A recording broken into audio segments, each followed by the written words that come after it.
Hello everybody and welcome to the latest Blood Red podcast from Liverpool. Joined today by Paul Gorst. How are we, Paul? Yes, yeah, I'm good. Very tired as I tend to be, but yeah, we're getting there, aren't we? It's actually good. Quarter past two, what are you doing? I get to take an hour from mine. Sorry, no, 1:45. Yeah, It's all right. I've had it on half an hour there. Yeah, and that's St Helens twang you heard there, is Ian Doyle? Hello. How are you? I'm okay, yeah. Yeah, you're in very good mood, aren't you, at the moment? Well, season's nearly over, yeah. Yeah. Delighted. Yeah, well, you won't be when I'm asking you for ideas in 2 weeks' time. I'll just go back to last year and do the same ones again. That's okay, fair There's enough. no the classics. first thing that I learnt in journalism, no such thing as a new feature. Okay, There you good. go. There is such thing as a new podcast, and yeah, that's today's. So we've Other got plenty. podcasts are Don't think Oh, they are. the Don't podcasts. listen to them, though. We've I got- mean, you can listen to them, but give ours 5 stars. Yeah, give ours 5 stars. Yeah. We'll come to that. It's on my list. Before we do, a big shout out and a thank you to NordVPN for sponsoring us, especially in the second half of this season. We've only got two podcasts to go this season, really, haven't we? Friday's Monday and preview Friday, yeah. and then Monday's debrief, and that's the season done. Obviously, we will still be broadcasting Mondays and Fridays throughout the summer, but yeah, it's been a long season. But thank you, Nord. And to get the best discount off your NordVPN plan, go to nordvpn.com/bloodred. And our link gives you 4 months extra free on a 2-year plan. There's no risk at all with Nord's 30-day money-back guarantee. And the link is in the podcast episode description box. You'll be using Nord this summer. You've booked your pre-season trip, haven't you? Yes, Believe. yeah. So I'll need Nord to get me through watching the highlights of other teams' friendlies, maybe. Don't know, not sure. But yeah, all booked for America in the summer. Yeah. We expect it to be Arne Slot, don't we? And a new era is on its way. Yeah. Some reminders before we get going. We are live on YouTube, so if you're watching live and you want to ask a question, make a comment, compliment Paul on his nice jumper, then drop it in the comments box and we'll get to it. Especially if you do compliment Paul, I'll pass that straight on. Give us a thumbs up if you're watching live. They might compliment you, Joe. Might You do. don't really get Yeah, many compliments, do you? Well, you get, to be honest, the most talked about person in our comment section every week is you, Yeah, our ray of sunshine. exactly. Yeah, so there you go. Polarising Ian Doyle. The polarising Ian Doyle. You need people like me. Otherwise, you'll all be saying the same thing. I don't think polarising is the word that I usually see. Yeah. Begins with a P, though. Yeah. Ends yeah, in an S. Yeah. I thought it ended in a K. Oh, well, that as well, yeah. Yeah, so questions, comments, keep them coming in. Give us a thumbs up if you're listening on Apple Podcasts or on Spotify. Hit some stars for us. 4s and 5s accepted. Below that, then just keep quiet. Right, well. Can we get on with it? Yeah, let's get on with it. Bit of a crazy game yesterday, as has been the way really all season, hasn't it? Liverpool 3, Aston Villa 3. Gorsty, how did you see it? Yeah, I thought Liverpool played well for large parts, considering that this was a Villa team who've been generally excellent at home this season. Obviously beating Arsenal and Man City there, and didn't tend to lose too many, did they, until maybe a little bit more recently. But yeah, I guess Liverpool were undone by tired legs and an inability to close out games and a lack of. They're not very streetwise, are they, at times, this Liverpool, where they can close games out or should close games out, and they don't. We were talking a couple of hours ago, that Liverpool tend to be going hell for leather for the fourth more often than not, when they perhaps should be hitting the corners or slowing it down, keeping it short, little 5-yard passes here or there. Instead, they tend to go for the jugular, and they got caught out. Well, they got caught out against Tottenham, didn't they? Final 20 minutes, and just fortunate that they had a 4-goal lead. And yesterday it was only a 2-goal lead, and ultimately they've been undone. Bit unfortunate in John Duran's second goal, but the first one was just a poor mistake from an exhausted McAllister, who looked like he should have been one of the 4 who were brought off. I don't like this idea of bringing on 4 players at once either. You're swapping nearly half of the outfield players at once. Always disrupts Especially momentum. Especially 2/3 of your midfield at once. Yeah. Always disrupts momentum and rhythm and all that type of stuff. And I think Endo coming off again has had a big impact on the protection to the back 4. But yeah, a bit of a nothing game for Liverpool in terms of, they're already secured of third. Villa had played in Greece on Thursday night, so I was expecting them to tie a little bit more, but obviously got the wind in the sails for the final 10-15 minutes. And other than that, it was a pretty fun end of season fair, wasn't it? But disappointed not to come away with the 3 points when you're 3-1 up with 5 minutes to go. Dolly, does this Klopp team remind you of perhaps 2018, was it, when he sort of was building his first team and it was chaos? You know, they could dismantle teams, but quite often they would let leads slip or they would fall behind several goals. You know, it was fun to watch, but they had to evolve to become the team that won all the trophies that they did. Do you feel like, I know he's leaving, but do you feel like he's gone back to the start of that process? We're seeing that team emerge again. Well, yeah, I mean, to a point. I mean, don't forget that they haven't got a defensive midfielder, which I've written about 3 or 4 times in the past month now. And you mentioned Endo, but Endo was only ever going to be not a stopgap as such, but somebody, they just had to get somebody in because they couldn't get the player they wanted, which was Casado or Lavia or someone else. I was pretty sure there was no one else. Just those two, yeah. So, you know, that's just what happened. So, yeah, I think Klopp knew at the start of the season where the problem was. He was able to address it to a point. I don't think he was expecting Endo to take that long to get up to speed. I don't think he was expecting McAllister to play that often as the number 6, but he played half the season, didn't he, there? And Liverpool have ended up finishing 3rd, won a League Cup, got to 2 quarter-finals. I don't think there's anything to be too worried about as long as the new manager comes in and he sees straight away or gets told by whoever. And if he has been watching Liverpool games, he suggests that he has, then he would have surely seen that, hang on, they've taken Endo off here. And things have not so much fallen apart because Liverpool could have gone, was it 4-1 or was it, would have been 4-1 when Szoboszlai had that chance? Yeah. I think it would have been 4-1. Elliot would have made it 4-1, yeah, wouldn't he? Yeah, and Szoboszlai had that chance as well. So, Nunez as well, he was offside, yeah, wasn't he? so I mean, they had enough chance. I mean, to be honest, I wasn't really fussed about the 4 subs either. I mean, it's a game that meant nothing to Liverpool. If you aren't going to go, well, let's try and score some more goals now and see what we can do, and you can't do it in a game where you're 3-1 up away from home in a game that doesn't matter to you. When are you ever going to be able to do it? So I wasn't particularly that fussed. Slightly annoying that Villa drew, but Villa got back to draw, but Villa beat City, and as mentioned before, Villa beat Arsenal, and Liverpool managed to not lose to Aston Villa at all this season. I take that. I just think I see what you're saying about it's at the end of the season, you want to score more goals, but ultimately winning games helps a team's confidence. It helps a team progress. It helps a team grow, and they didn't look happy players to me when they came off last night. No, why would they be? They could have won the game. They could have won the game. They should have won the game, and this is the problem, isn't it? You can't whether Klopp's gone well. I don't really care. I don't necessarily think that's great because they've come off there having thrown away a lead. It won't help them going into next season, will they? They've got these will be psychological hurdles they're going to have to get over. But we had this conversation a bit earlier before when we were sat there in the office, and I said at 6:30 or whatever time they kick off. Is it 4:30 on Sunday? Or 4? Yeah. Is it 4? I think they're all 4, are they? 4, right. Yeah. So at 6 o'clock on Sunday, I can guarantee you now that these players will not think of any of the last couple of games. They will not. They won't be thinking of Tottenham. They won't be thinking of any of those kind of games because it just draws a line under it. It's gone. It's gone.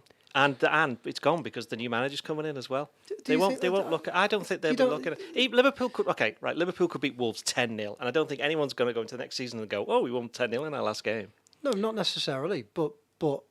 Sloppy habits will stick around. I think there's a lack of control which has undercut Liverpool for about 5-6 weeks, really. I mean, the game itself sort of summed up the season, didn't it? You know, with a good start, some hurdles to overcome with the Villa equaliser, and then looked like they were going really strong when they got 2-1 up, 3-1 up, and then a bit of a collapse at the final hurdle. So it's that was Liverpool's season. In 90 minutes. Klopp brought that up before he even got asked about it after the game. He said, this didn't sum up our season. It's like he knew that people were going to be saying that. But to me, they take too many risks, and I think they've got experienced players there, a lot of experienced players, and I don't really understand why there isn't a bit more game management. If you look at the second goal, the Villa score, McAllister makes the mistake, but Alisson fizzes it into him that quickly, and he's actually got, if you look at him in that position, he's getting closed down by about 4 Aston Villa players almost as soon as he gets it. So even if he'd have controlled that all right, he'd have had to try and find a pass, which would have been quite difficult, and he probably would have had to go sideways or backwards, which put Liverpool under more pressure. I don't understand why they don't slow the whole process down. Alisson can take his time with goal kicks. They can punt it a bit longer, and I know they don't teams don't generally like going long now from goal kicks because they do lose it more often than not when they go long. But you lose it in an area of the pitch, which is better to lose it in than on your own 18-yard box. And I don't understand why there isn't more game management. You know, Van Dijk's in there. He's a really experienced defender. Why isn't he looking around at his other players? Trent's experienced, Gomez is experienced, Alisson is very experienced, and McAllister is a World Cup winner. Why aren't they slowing things down? Instead, I do find it frustrating that 3-1 up, I obviously want them to score goals. It's fun to watch, but I also want them, more importantly, I want them to win games. And last night they were 3-1 up. They'd scored good goals. It had been a good display, but just settle things down, win the game. You don't want a narrative about your team to be they can't manage games, they concede games. You can get back into it. You don't want to go into next season and teams go, well, even if we're 3-1 down against Liverpool, we can still get back into this because they're sloppy. And I think for Arne Slot, the first thing he needs to do is go, they've got. We talk a lot about the attacking talent. There's a lot of debate about Núñez, Salah. They don't have problems scoring goals. The problems this season has been defensively. Well, it's one clean sheet since Boxing Day, isn't it? Yeah. We were talking about that on really Wales last night, and that was Forest away. I mean, Liverpool's attack come under fire for the April when they had about 50 shots against United, and they weren't scoring many at all, and that was undercutting them. But I think the longer term trend has been the defence, hasn't it, or the concession of goals, and that, like you say, though, that hasn't been helped by the lack of a top class defensive midfielder. You know, Endo's had a really good season, but when he hasn't been there, it's been a bit obvious that Liverpool have lacked the protection and the lack of, nous have just shoring things up and keeping it tight and ticking over, and like you say, just running down the clock. Like, that is surprising, really, given the players they've got. It might just be a natural part of the evolution of a side. We saw that with Liverpool when they won the league. That's just under instructions to just carry on going hell for leather. Maybe they are, but when they won the league, they weren't as good to watch the season they won the league as they were the season when they finished, was it fourth, when Salah scored 44 goals that year when they got to Kiev. But they had flaws then, but they evolved into a side. But you knew once they went 1-0 up, though, that was probably it. Yeah. And you watch Arsenal now, and I think Arsenal, what's impressed me about Arsenal this season is they've evolved from last season where they got themselves into the picture, and this season they seemed so much more sure of themselves, and they manage games. I think Neville said it last night. Well, that win against United on Sunday, they went 1-0 up, and then United didn't really have a chance. I mean, I know it's United, they're struggling, they're in the doldrums, and they've got massive injury problems and all of that stuff, but to go to Old Trafford and put in a calm, measured performance and come away with a win like that, what Liverpool would have given to have done that 6 weeks ago instead of 20, 35 shots and it all just unravelling in a storm of chaos. But as I say, it might be part of the process, and this attitude has got them back from 5th into 3rd this season through maybe just finding their identity a little bit more and pressing a bit higher and taking more chances. But I would have thought throughout the course of the season you would see, and certainly in games like last night where they'd won the game. If they just settled down, they'd won the game. And they brought 4 substitutes on. I know they brought all four of them were attacking substitutes. Yeah, and I thought that was poor game management. But like you say, 2/3 of the midfield, Endo in particular. And it was a game that for Liverpool they just wanted to see how many they could score in the end. But I wouldn't be. No. But if that game meant something and Liverpool were going to try and needed to win it, they wouldn't have brought those 4 subs on. No, I accept that. I would accept that. But I think, especially in the last couple of months, the couple of months Liverpool have had, every game means something. They do need to get through this season, and they don't want to embarrass themselves. And they don't. Well, they haven't. But I think they have. They're getting a reputation as a side that you can get back into games against. But the defence is poor. Do you think Van Dijk enjoys that and goes, "Oh well, it doesn't matter, lads. We want to score a few more goals." No, because they're professionals. Exactly. But by the same token, the professionals and who have to have this kind of like target what they're going for. And the fact is that for Liverpool, the last 2 games have had nothing to play for. They've beaten Tottenham and scored 3 goals at Aston Villa and drew there, which we said before Arsenal had 6. So they're actually 2 good results. They have. I'm not arguing at the grand scheme of things. They're bad results. What I'm saying is that I think their game management needs to improve a lot. But what I would say to that is, what did you expect to change in the last 2 weeks that hasn't been going on all season? Well, I agree, but I expected this team to grow throughout the season, and early in the season, some of these teething problems I can understand, but you go 3-1 up. It's one thing. They've been chasing a lot of games, so sometimes they're chasing games I can understand. But last night they were 3-1 up, and why they haven't learned by now how to manage a game, why they're still fizzing things quickly, why they're still going hell to leather to try and score a fourth goal, I don't understand, and I don't understand why they're not under instruction to settle down. What? Surely that would be the first thing Van Dijk could be saying to his defence. Let's all settle down. Let's just see this game out and win the game.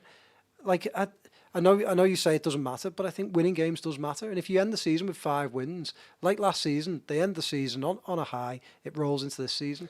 I do think momentum matters. They did finish last season by drawing 4-4 at Southampton. They did, but they finished last season on the whole on a high. And drawing with Aston Villa, so they didn't win the last 2 games. I think what we've seen is a squad with quality but with imperfections, haven't we? And Liverpool have been the third best in the league this season, and they probably are. Well, they're certainly getting what they deserve for their efforts overall. And ultimately, it has been progress, but yeah, there are little things that can be ironed out, and it's frustrating when you know what they are. Yeah, you know, there was the thing about starting games poorly. I've no idea how you fix that. Like, is it a team talk? Is it the pre-match huddle? Is it?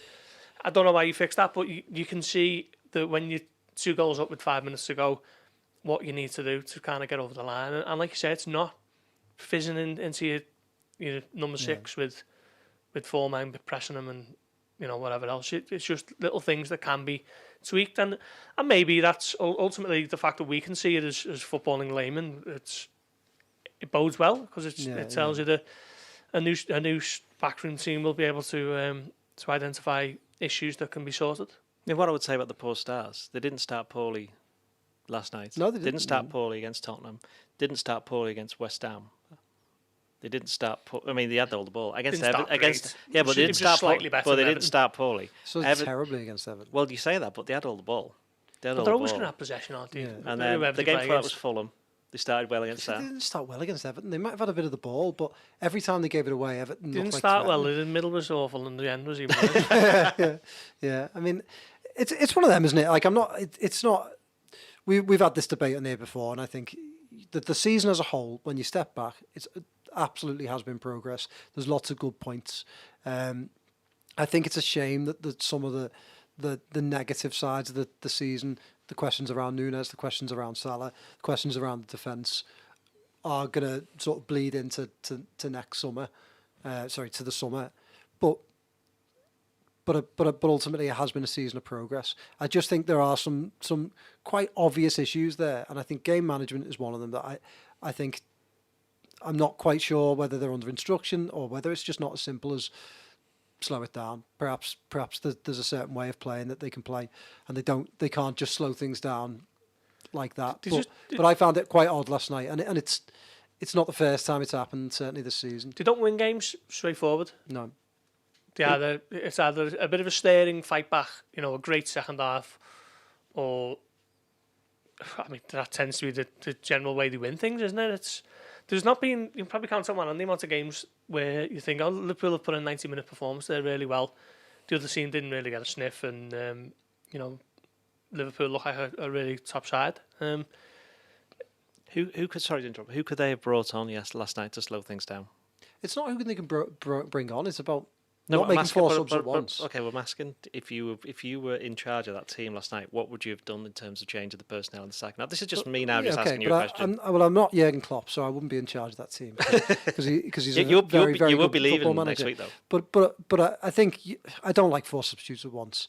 I actually one of the most annoyed times I've ever been with Klopp was last year at Man City when he declared and said, "Oh, we're getting beat here," and brought on 3 people at once, and I just thought, I don't like to see a Liverpool team give up, and I thought that was giving up. And I thought last night it was like, yeah, we're winning this, we'll bring on 4. It always disrupts the side. And I think with Klopp, he likes to think, well, I need to protect my players, and I get that. But you can still make 4 substitutions staggered, can't you? So first thing, I wouldn't have brought on 4 subs at once. And I think more so, changing the attackers is one thing, but changing your midfield, dropping McAllister back when he was arguably tired, I think you could have brought Curtis Jones on into midfield. You could have brought Szoboszlai on. You could have made the swaps there, but I wouldn't have brought them all off at once. I think changing 2/3 of your midfield at once and then making one of them move position they completely lost their structure and invited Villa back into the game. They've conceded 4 now, and Endo's gone off the pitch late on in the last 2 games. And like you say, Duddy, go back to that point again about the need for a top-class defensive midfielder is still there, isn't it? The question is who is out there now? There's always somebody. There's always someone. Yeah. I mean, there wasn't really last summer, was there, apart from... Obviously, they wanted Lavia. It hasn't worked out for him even slightly at Chelsea. And Caicedo's fared slightly better, particularly in recent weeks. But... haven't Chelsea only lost on like 1 or 2 Premier League games since Christmas or something? Yeah, basically they're going to be really good next season. Yeah, I think you might get the last laugh. Yeah, but I mean, I still think that is an area for Liverpool to look at this summer. Yeah, certainly. I think the next stage of their evolution as a team, if they do evolve, we don't really know what's going to happen when Slot comes in, is just to slow things down a bit and to become it's a bit more boring, savvy team. Yeah, I think so. Funny enough, again, I said before, all the debate seems to be around the forward line and whether Núñez is this or that. But Liverpool are as threatening as any team in the league. They're only 1 goal short of what they scored when they won the league. Yeah. So I don't necessarily think they have problems with goals at all. The problems are defensively, and they need to sort that out. Funny enough, I thought Quansah was quite good at times last night. He could have done better for the first goal. He done really well after that. After the first goal, he made so many blocks and interceptions and won his headers, and obviously takes his goal really well, doesn't he? What a header that was. I think he's a real prospect now for the future. I think Liverpool have got one there. Looking forward to seeing how he develops. And at the moment, he's first choice, isn't he, alongside Van Dijk? And I know you think Konate has really fallen off a cliff in the recent months, and Quansah has taken full advantage. Yeah, Joe, do you think as though the centre-back's performance gave Liverpool a Quansah of solace? Right, that's it. That's the end of the pod.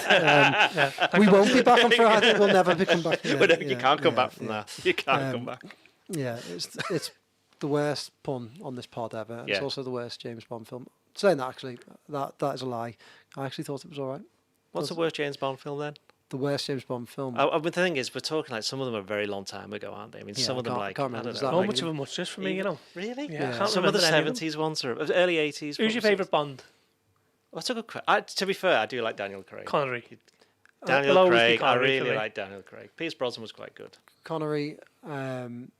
I like Roger Moore a lot of time. For Roger Really? Moore. He just a very different- much changed the character. Yeah, there, it's a didn't he? different type of Bond. Anyone but picking Lazenby? Not a chance. it's a good Well, film, though. apparently he was It's a he was really the good best film. actor. Yeah. It's a really good film, that as well. That's the one where his wife dies. Yeah, on Her Majesty's Secret Service. Some Yeah. of the music's Do you the best. I'll bring it And, back to the game. Do you think Tom Hanks would have made a good James Bond? No.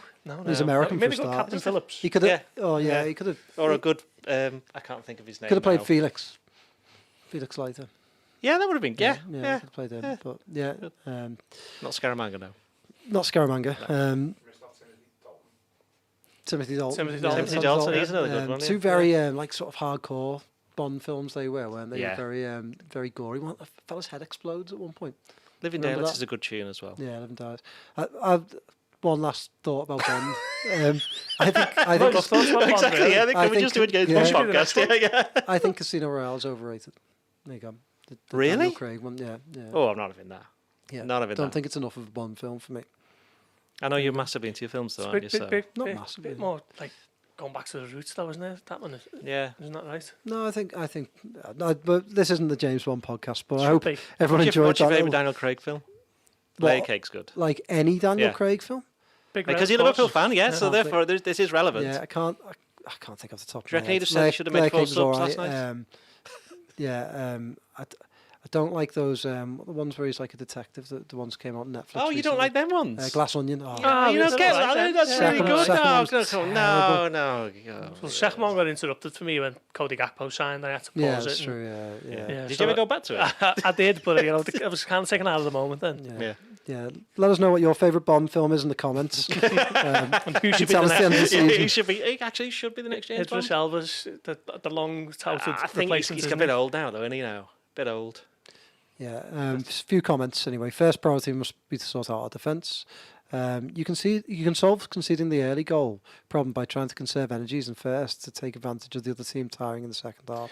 I think That means, brings yeah. a slow attitude of mind to the team.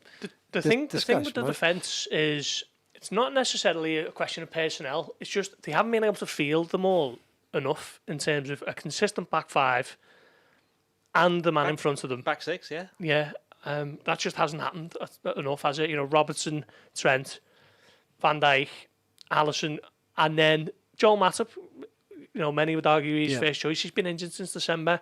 Canate was really good at times. He was really poor at other times as well. And then the issue of is Endo really elite quality? No. He's had a really good season. And his stand-in, McAllister, is not really a number 6. So the issues have been there. But I think this summer that whole area has to tighten up. I certainly think another issue that Arne Slot has got to solve, Doyle, is just the general fitness of the squad. You know, whether that means signing players who are, you know, just got don't play more Brentford. reliable. That might help. Sorry? Don't play Brentford. Don't play Brentford. They mostly get injured against them. Signing more reliable players, perhaps evolving the style so that, you know, maybe But it's the we've style, said it's the this style. before, haven't we? The fact that they have actually been signing reliable players over the past 18 months. Yeah, that's true. Yeah, I think, yeah. you know, Nunes doesn't miss many. Nunes, Gakpo. Gakpo doesn't. Yeah. Szoboszlai. Diaz. Diaz. No, yeah. Diaz. Diaz that was missed two a and a lot, half. to Then be that was fair, 2.5 years ago, to be fair. So Yeah. he's been there for quite a while. Endo hasn't really missed much. Gravenberch Diaz hasn't doesn't missed really much miss this much. season. You know, like the Yeah. family related one was. But He only missed one game. That was, no, two games for that. So, yeah. so I definitely think, obviously, that clearly sees a change, because I think again we haven't talked about it really much, but the injuries this season, I think it's been forgotten because it was back at the turn of the year. But I mean, they definitely have had a knock-on effect, and I think even now you look at this team, Diogo Jota, you know, was getting into form and got again suffered injuries. And Yeah, Well, Andy Robertson Andy was Robertson playing. last night, Yeah. yeah.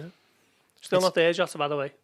Yeah. 2 weeks prognosis Yeah, I don't think he'll be before the by season. the Wolves game, and he probably won't feature in that. So Yeah. season was over Far- after Wolves. Far too many Fulham. players who pick up too many injuries. And Diogo Jota, I think, is probably one of the worst culprits. Yeah, Jota's Not that desperate it's to his play fault. in the World Culprit. Cup as well. Well, not That's not culprit's not his- the right, not it's the not right, his fault. but you know what I mean. He's just one of those people that you just can't. I don't think you can rely on. Jones is the perfect example of that, isn't he? He was absolutely flying before Yeah. the sending off at Tottenham. He'd had a good sort of 5 or 6 months there as a Liverpool player, you know, in between seasons, and a good pre-season. And then he gets the sending off, and then he picks up a couple of little injuries here or there. And He was good around December, January, and then he got injured against Brentford, didn't he? And then he's never really come back from that. Brentford, I'm telling you.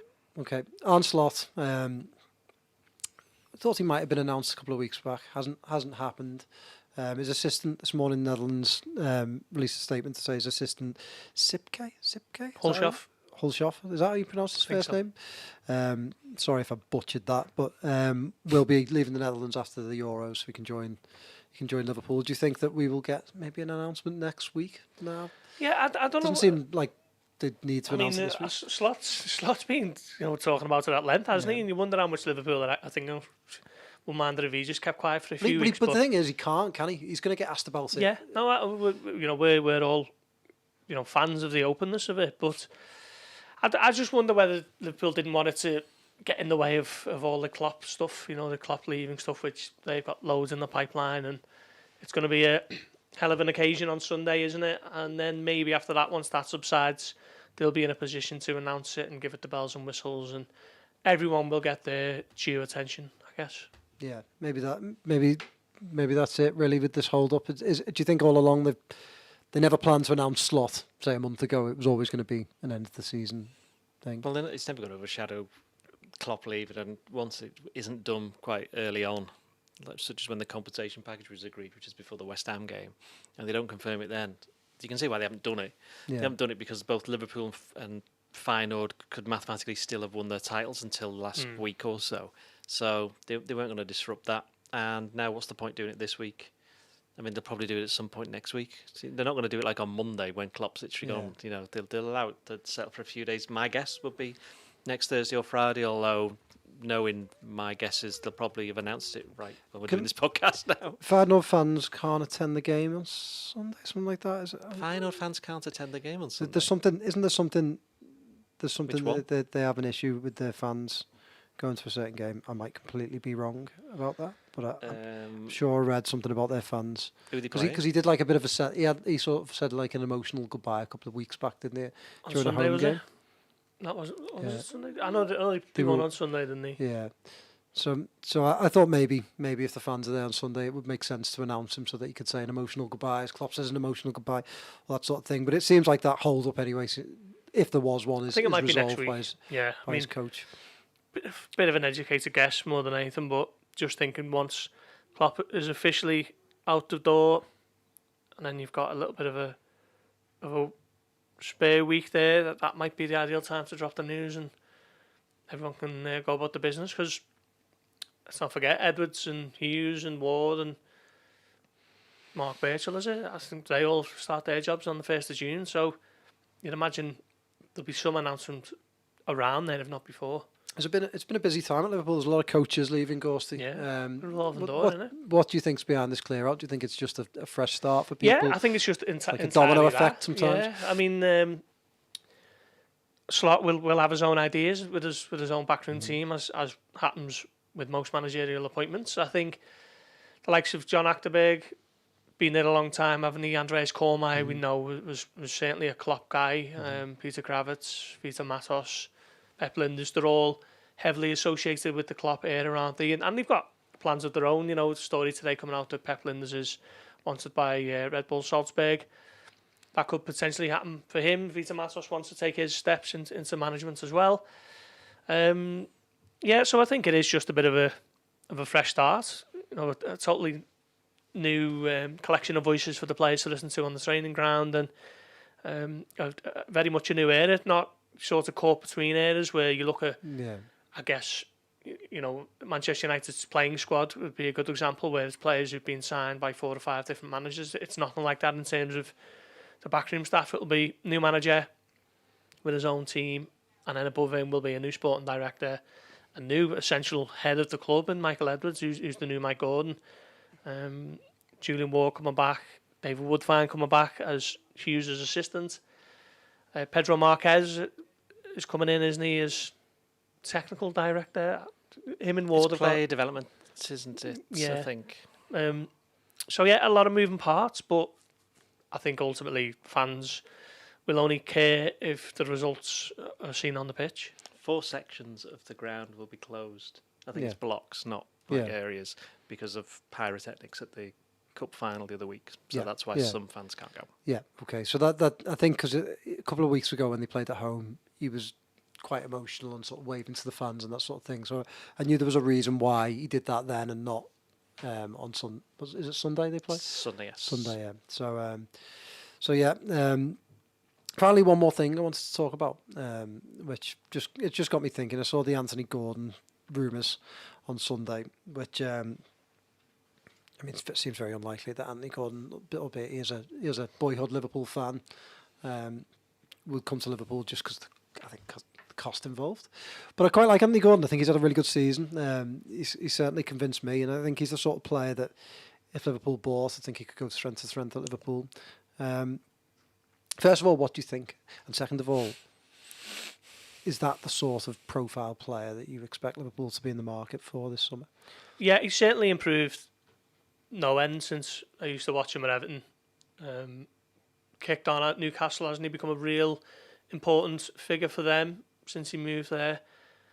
The issue is, you know, Newcastle's wealth kind of means that they might not necessarily have to sell, even though there are PSR questions involved, and there are some suggestions that one of their big guns will need to be sacrificed to be able to fund the next stage of the development, and would that be Gordon? I'm not sure it would. He seems to fit in well there, seems to like it up in the northeast. I've seen bits of his interview with Gary Neville recently where he was saying, you know, he had to get out of Liverpool because, you know, his friends were trying to get him in the pub or whatever it be, and he just thought he'd focus on his football, get out of Merseyside bubble and go and improve and become maybe an England international with Newcastle. So Newcastle famously being a place where no one goes to the pub. Yeah, but he can focus on his football more there, can't he? Yeah, I can see why Liverpool might think that he's a player with a high ceiling. You know, he's a young player, a young wide forward. There's a lot about it that makes a little bit of sense, but I'm not sure whether Liverpool have the budget to bring him in because Newcastle might not necessarily be under pressure to sell, and they probably, if they're not looking to sell him as one of their kind of, key men that they're happy to offload, I think they look to keep him, and then that'll price Liverpool out, and there are probably more pressing concerns for Liverpool this summer. Do you expect them to sign a lot of players this summer, Doyle, or do you think it's going to be just picking the right ones? Because to be fair, they've changed a lot of the squad recently, and Edwards won't want Liverpool to rip it up and start again. That's the whole point in getting Slot, surely. Going back to Gordon, I'd sign him.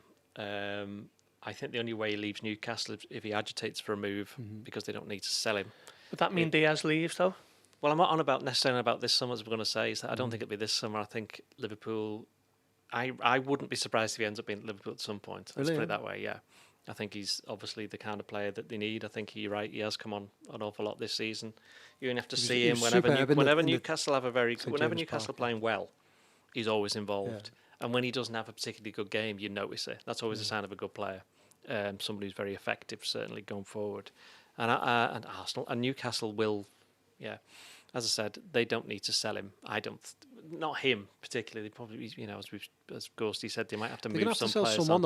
I think it might be Guimaraes might go. Yeah, because I don't think he's sort of Callum Wilson as well. I think possibly. Well, again, Callum Wilson's somebody who they can. He's now a squad player, isn't he? I mean, I think he's been decent for them. It's been good for them. And they might want to keep hold of massive money for Callum Wilson, though, are they? No, but then it's if you get rid of two players for not massive money, then you can buy somebody who can make a positive difference. He's going to play all the time, so that's probably the way they're looking at it, without wishing to be Newcastle's director of football, who is Dan Ashworth. Well, he's not anymore, is it? Well, he's not going to be, is he? He's on gardening leave, isn't he? They're having a look at. Was it Dougie Freedman they were looking at from Palace? Yeah, that's who they're looking at. Yeah, Palace. They've made some good signings over the last few years. Again, thanks to Elisa. He's more likely to be somebody Liverpool might try and look at this summer if they want to sign somebody, because who knew that Elise and Eze, they fit for Crystal Palace? And Crystal Palace are quite good, so that helps. And they've got a manager there who you mentioned to me before, the Bayern Munich. To be fair, exactly. I'm a manager. I'm a bit disappointed Bayern Munich haven't gone after me. So any manager anywhere. Yeah. You'd put that time wasting ball right up, wouldn't you? And going back to your initial question about love signings in the summer, I think there'll be a defensive midfielder. I think there'll be a centre back. I think there'll be a forward. And if they have to, they might have to sign a goalkeeper. And if they might, I think that'll be it. Sorry, say again. But with three players. Defensive midfielder, forward, wide forward, fast. Centre back, obviously. That's probably the priority, along with the defensive midfielder, and then might have to sign a goalkeeper. What I find really interesting this summer with Liverpool now is because Klopp's gone and that sort of area of knowledge is leaving the club with Pep Linders and whatever else. Edwards is back in, Ward's back in, Richard Hughes with his contacts in Spain and Italy, and Ward obviously Portugal, and Edwards with the Red Bull stable. Liverpool now have essentially sort of increased their network of knowledge, if you like, and it means now that whoever they're linked to, you used to be able to know sort of almost immediately, didn't you, whether it was a legitimate link or whether it was probably one that wasn't true. But now whoever they get linked to, you think you're second guessing yourself, and you think, well, that could be true. That I could see where that might happen or whatever. So I think that's going to be an interesting summer for supporters now, because they can look at every link and think it might have legs. A lot will depend on how long it takes Slot to realise what we already know about the players that he's inheriting. Do you think, but I'd say take your point, but do you think Liverpool might progress it a bit quicker because it'll come from Edwards and Hughes and well, possibly, Slot won't necessarily have as much authority over signing players? Well, don't forget, them two are coming in from the cold, as it were, a little bit. Yeah, Edwards has been out of it for 2 years now. And obviously Richard Hughes hasn't been inside Liverpool at all, but we can all see the players. They'll have watched the games. Yeah. They'll have got feedback from the people who are still remaining at the club. So there'll be that. And the players themselves, I'm pretty sure that Slot will have a word with some of the senior players, and they'll go like, okay, what do we think of this, that and the other? Why wouldn't he? He has to. It's how quickly he can assimilate, good word, all of that knowledge, and then make decisions on what he would prefer to be his squad. Yeah, I think it's centre back. Agree on that. Centre back to replace Matip. Yeah. Defensive midfielder. Midfielder to replace Thiago. Played 5 minutes all season. Probably Liverpool's, best midfielder. Say best in inverted commas. He doesn't really play anymore, but on paper, it's a good point. Because he could have played defensive midfielder as well. Completely forget about that. And Basetic. So he would have been ideal for closing it out. Yeah. keeping it short, keeping hold of the ball, tight areas and whatever. Yeah, like his cameo against Arsenal. Oh, unbelievable, yeah. It's terrible, but yeah, no, I'd take your point. I mean, like, you forget that he would have been an option for Liverpool this season, and he hasn't been the entire season. And again, I still think, nationally at least, I don't think enough has been made of how much Liverpool have overcome this year in terms of their injuries. But yeah, I mean, I think certainly a midfielder, and I think a wide forward. I wonder whether one of those forwards would leave. Do you think there might be a bit more of a ruthlessness about Liverpool's transfer business this year? You know, Michael Edwards, of course, you know, will have a certain profile of player that you'll want Liverpool to sign. Do you think they might sort of... Maybe. I mean, they lost players? Fabinho and Henderson sort of against their own will last year, didn't they? Yeah, I mean, Luis Diaz for me is still the big question mark. I just wonder, particularly now we know that Kylian Mbappe is leaving, not that we didn't already know, but he's officially confirmed it. They're going to be in the hunt for a left-sided forward. And they've been linked to Diaz quite regularly now, haven't they, over the last few months? So that for me is one to watch, certainly. And I think Liverpool could be able to get a fee that would enable them to reinvest significantly. That's the key, isn't it? I think, like, personally, I wouldn't really want to sell Diaz. I think he's readily available, which a lot of Liverpool's other forwards aren't. And I think he plays every game. He's full of energy. I think he's quite good tactically. But ultimately, I think if PSG come along and offer you, if Liverpool could get something close to sort of 80 million for him, which I don't think is the money PSG have got. I don't think is impossible. Then that sort of gives you a decision to make, because I think we did a debate piece the other day, and I said I'd sell Jota because of the injury problems. And I like Jota; he's a good player, but I think it's not worth having a good player if he can't play enough for you. But I just don't think they get that sort of money for him. Salah, I understand why they want to keep him, and Núñez, I just don't think they get anywhere near the money back that they paid. So Diaz feels like probably your best option, doesn't he, to sell? I think we'll round it up there. We'll be back on Friday to preview. Hang on. Go on. What day is it? It's Tuesday today, so you want to do North Player of the Yeah, exactly. Player Yeah. of the week, yeah. Person of the week. Yeah, Person of the week. Yeah. So I nominate myself again. Every single. can we have a week I'm serious gonna be doing this. nomination? Come back to Paul because I'll have a think. I know exactly. I know exactly. I'm picking Go on. Harvey Elliott. Did he win it last week? I don't know. I think he Did may he? have done. Sorry. Yeah. Okay. Start Maybe keeping a little note of There's this. not- otherwise Yeah, it needs to Yeah, be. yeah, I've changed you my mind. should. I don't want to give it to him. I've decided that I want to give it to Gerald Quanta. Gerald Quan's first goal has got himself Yeah, into I the wouldn't team. argue with that, to be fair, yeah. He's made himself a first teamer, yeah. Yeah, I think that's a good shout. I think, he's got himself... He kind of feels officially now like he's Liverpool's first choice alongside Van Dijk. You don't bat an Do eyelid you- when he plays. Do you think that now? Because I know me and you had a disagreement on this a couple of months ago, where I thought that Quanta was. Yeah, you said Canati was definitely going to be first choice, and I said no, I think Quanta is now. And since Don't then, remember, I'm not disagreeing with you. I've always been quite high on Quanta. no, I never said that you weren't speaking Yeah. highly of Quanta. It's just that he was. He's disagreeing so much, I can't keep up. Exactly, yeah. It's Yeah. Joe. He just disagreed with everybody these days. He's No, the he doesn't. devil's advocate. Very good. Yeah, so I think the conversation was basically I thought Quanta was ahead of Canati on merit in terms of the pecking order, and you said it was too early to say that. That's what it was. I don't remember having this conversation, but maybe we did. But yeah, I mean, I I'm going to certainly make think... that up.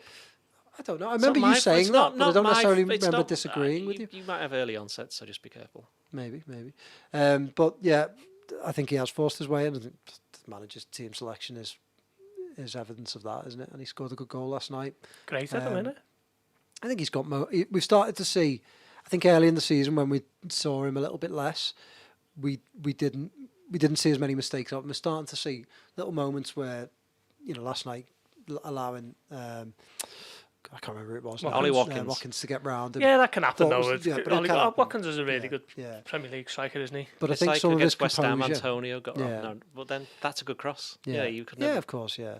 I think some of his composure in moments as well is just brilliant. Yeah. I still think he passes the ball really well. Obviously, he's very commanding in the air all round.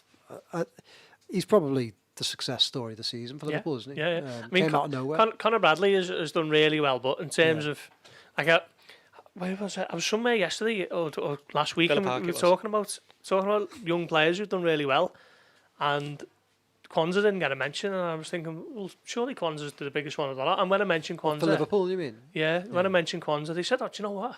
he's done that well. I forget about him being a young player. You just don't really think of him as that anymore. It's 32, 33 appearances this season, isn't it? For somebody who hadn't played for the senior team in such a position that's so important. You can have wide players and full-backs and possibly attacking midfielders doing that, but centre-back. You know, it's a key position in the team. And look at the games he's played. I mean, I think you've made this point before. All the key games. He's played against Man City, hasn't he? He's played against... He's been Arsenal, has he? United. Obviously, you give the one for Fernandes. Played against Arsenal in the FA Cup when they won. Yeah. You think of the key games he's played in, which shows the trust he's held. And considering if we were having this conversation this time last season, he wouldn't even be in the conversation, would he? And that's not a knock on him. That's just kind of where he was at. He was coming back from a loan at Bristol, and I think he's done incredibly well. So yeah, it's probably their success story this season, really. Wouldn't be too shocked if he signs a new contract in the summer. Yeah, I think that's on the cards. Certainly. There you go. NordVPN Person of the Week. Well done, Gerald Quansah. He's delighted. Yeah, He'll be made. sure he is. Yeah. Harvey's a bit gutted though. You'll have to tell his dad. So. To be fair, Harvey didn't win it the week before, and I think Harvey would have been in the running. But I think Quansah the goal last night and stuff. We know who's winning it next week, by the way. Yeah, Well, yeah. There you go. Spoiler. We get the Lifetime Achievement Award. The Nord Lifetime Achievement. Yeah. Right. Well, where can we find you, Paul, if we're looking for you? At PT Gorst. Yeah. And where can we find you, Ian Doyle, if we're looking for you? Don't go looking. But if you want to, at Ian Doyle Sport on Twitter, and because I logged in incorrectly and can't remember my password, on the other things, it's Ian_Doyle_Sport. Yeah, or leave a nice comment on this video about him. You always check them, don't you? I always notice when I check them that you've replied to some of your fans. I don't always check them, but every now and again I will reply. Especially if somebody says he's rubbish, I'll always say, I agree, we need less of him on this podcast. There you go. And I'm at Joe Rimmer 88. So come and say hello. It is the year I was born. Oh. Yeah. Interesting. How old were you there? Do you know, I forgot how old I was last week. Yeah. I had to actually think about it. You're an 88. No, you're 87. No, yeah. I was gutted when I found out I was 36 and not 35. Yeah. How old are you, Ian? 57. Oh. Yeah. There you go. Second oldest. There you go. Right. Well, we'll see you on Friday to preview Klopp's final game. An emotional podcast, I'm sure it'll be. And we'll be back then on Monday to look back on it. So, yeah. See you then. It's all right.